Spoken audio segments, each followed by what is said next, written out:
उस मैसेज को पढ़ने के बाद भर बरसात में भी उसका चेहरा सूरज की तरह खिल उठा था। लकी ने इस मैसेज को पढ़कर खत्म किया ही था कि उसके फोन पर बारिश की बूंदें जमा होने लगी थीं। लकी ने थोड़ी देर की खुशी मनाने के बाद याद किया कि वो सच में गरीब नहीं था। असल में उसके परिवार ने उसे एक परीक्षा में डाल रखा था जिसका नाम था गरीबी अभ्यास परीक्षा। इस परीक्षा के तहत लकी को अग्रवाल खानदान में उसके नाम की जमीन और जायदाद पर तभी हक मिलने वाला था जब वो इस परीक्षा को पास कर लेता। अचानक से उसे याद आया कि वो गरीब नहीं था बल्कि गरीब होने की परीक्षा दे रहा था। हालांकि परीक्षा देते देते उसे 8 बरस हो चुके थे, इसलिए उसे एहसास होने लगा था कि वो कभी परीक्षा को पास ही नहीं कर पाएगा और हमेशा हमेशा के लिए गरीब ही रह जाएगा।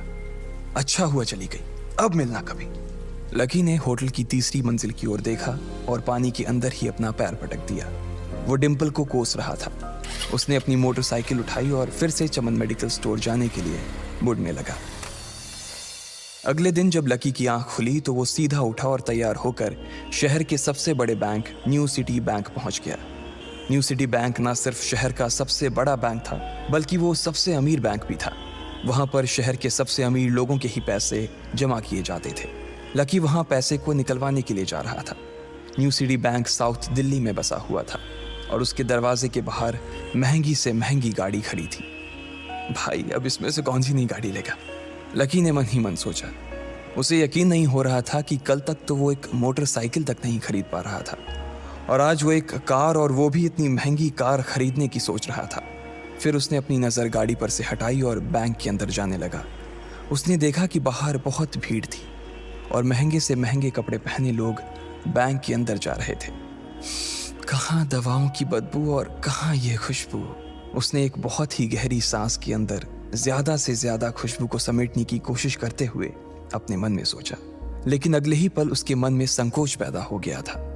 रातों रात लकी की किस्मत तो बदल गई थी, लेकिन उसके कपड़े नहीं बदल पाए थे। इतने बड़े बैंक में वो वही कपड़े पहनकर आ गया था जो वो अक्सर अपने काम पर पहनकर जाता था।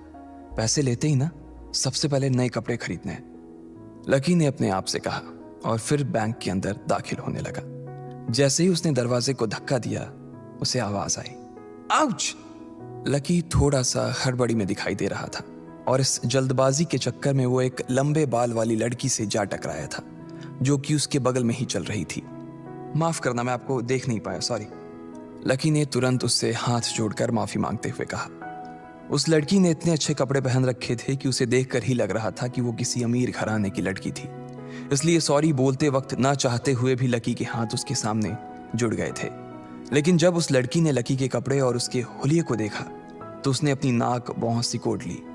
वो लगभग हर रोज इस बैंक में आया और जाया करती थी, लेकिन उसने आज तक इस बैंक के अंदर लकी जैसे फटीचर आदमी को घुसते हुए नहीं देखा था।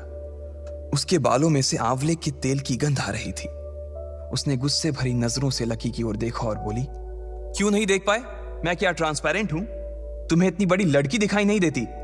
इससे पहले कि बात आगे बढ़ती, उस लड़की ने देखा कि इस बैंक की मैनेजर यास्मीन पटेल उन दोनों की ओर बढ़ी चली आ रही है।